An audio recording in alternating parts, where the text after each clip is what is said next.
Welcome to our session on setting personal goals during your experience with AIESEC. In this session, we are going to cover the importance of setting goals, some methods to help set goals, including the SMART method.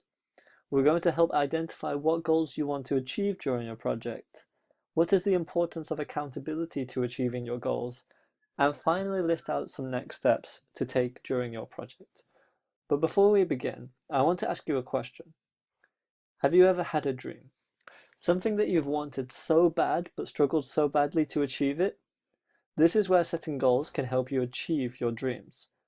As once was famously said, your dreams are only your dreams until you write them down. Then they are goals.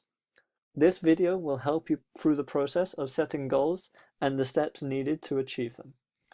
So you might be thinking, but whenever I set goals, I struggle to achieve them. This is because a goal without a plan is only a dream. Only when you have a clear direction with clear steps can you achieve the goals you aim for. Now, there are many different methods and techniques that you can use to help set goals, but the one I want to introduce today is called the SMART technique. This stands for specific, measurable, attainable, relevant, and time-bound. Now, in order to better understand how to use this method in a more practical way, let's watch this video showing a few examples of the SMART technique. Regardless if it is professional or personal, we all struggle sometimes to achieve our goals. Many times our struggle is not because of a lack of effort, but rather how our goals have been structured.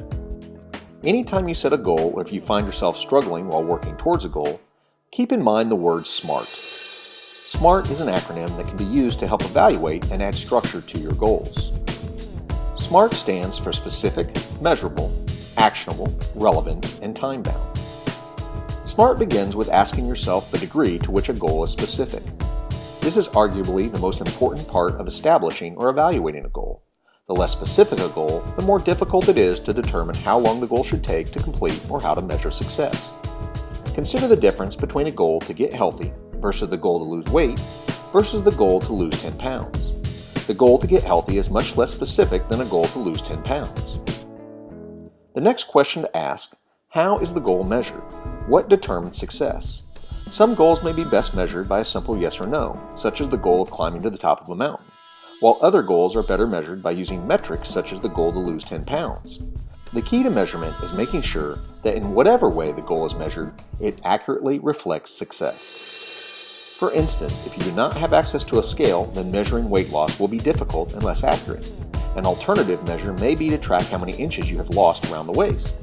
But to what extent does this accurately reflect the goal? Without access to a reliable way of measuring weight, we may want to consider buying a scale or restructuring our goal. Actionable is not asking yes or no, but how will the goal be achieved? What is our action plan? Do we have the resources and capabilities required to achieve success? If not, what are we lacking? Well-designed goals provide clarity of action. If the actions required to achieve a goal are unclear, or there are a large number of actions that need to be taken, we should consider breaking down the main goal into manageable, actionable sub-goals. In isolation, any single goal is relevant, but in life we most often are in the process of pursuing multiple goals. A common issue we face is having too many goals at the same time or pursuing the wrong goals. With this in mind, we need a mechanism to help us monitor our goals to make sure we are pursuing our most relevant goals at any given moment in time. One technique is to place goals in a matrix that looks at effort required versus perceived value of achieving the goal. Not always, but most of the time we will want to focus our energy on low-effort, high-value goals. Another technique is to use the Pareto principle, also known as the 80-20 rule. Ask, which are the 20% of goals that will provide me with 80% of my return? The last thing we want to make sure is that goals are time-bound. By including a specific date by which a goal should be accomplished, it helps provide incentive and allows us to monitor progress. Consider the difference between the goal to lose 10 pounds and the goal to lose 10 pounds in 10 weeks. Simply by including an element of time, we can now calculate how much we should be losing each week, and if after 5 weeks we have only lost 1 pound, we can revisit our action plan. Be wary of any goal that is open-ended, such as the common goal to learn a foreign language. Last, It is important to reinforce that goal setting is not an event. It is an ongoing process of action, evaluation, and revision. It is not about lowering goals or standards to ensure success. It is about recognizing goals are dynamic because life is dynamic. We do not live in a static world. Life happens. A goal that is relevant today may be irrelevant tomorrow. When using SMART, stay flexible and motivated by setting aside time to reevaluate your goals on a regular basis.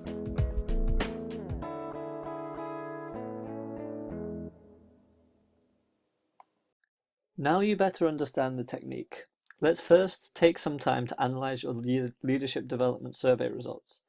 These can be found when you log into your profile at www.aisec.org.